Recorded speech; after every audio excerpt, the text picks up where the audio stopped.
कृष्णा। आप सभी को इंडिया के 75th इंडिपेंडेंस डे की हार्दिक शुभकामनाएं। आज से 75 इयर्स पहले 15 अगस्त 1947 को हमारी कंट्री ब्रिटिशर्स के रूल से आज़ाद हो गई थी। ब्रिटिशर्स जिन्होंने हमारी कंट्री में करीब 150 सालों तक राज किया। सिर्फ ब्रिटिशर्स ही क्यों, बहुत सारे अन्य शासक रहे, जैसे मुगल, तुगलक, अफगान और ऐसे ही कितने लोग, कितने अलग अलग राजाओं ने हम पे, भारत पे राज करने का प्रयास किया। इसीलिए जब इन सब से आज़ाद हुआ तो जश्न तो मनता है। इसीलिए इस दिन को बहुत ही हर्षोल्लास के साथ मनाया जाता है। लेकिन जरा इस आज़ादी पर विचार करें तो क्या देश के आज़ाद होने के साथ साथ हम सब भी आज़ाद हो गए हैं?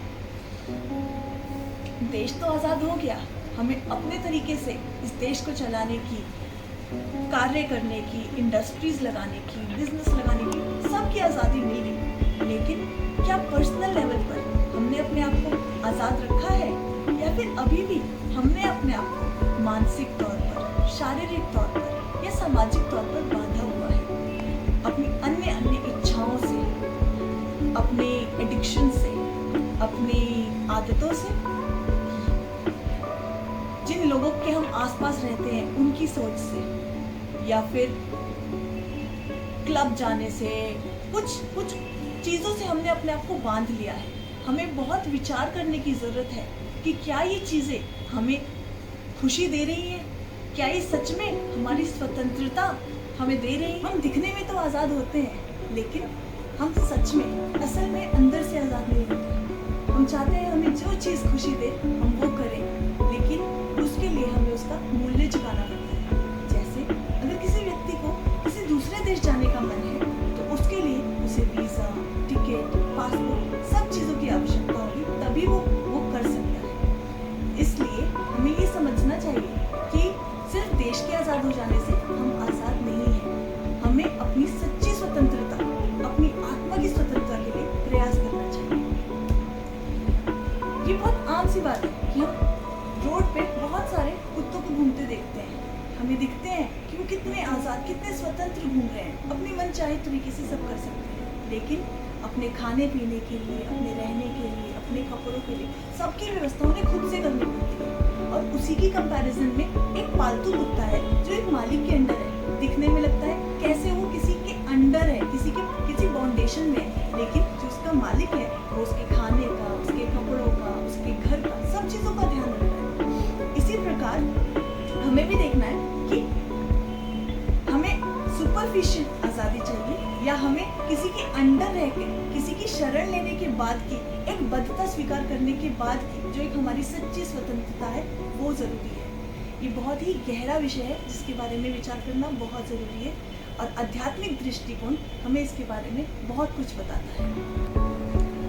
तो कैसे आपने देखा कि हम सब बंधे हुए हैं, क्या बंधन में कोई खुशी है? क्या जेल के अंदर जो कैदी होता है वो खुश होता है?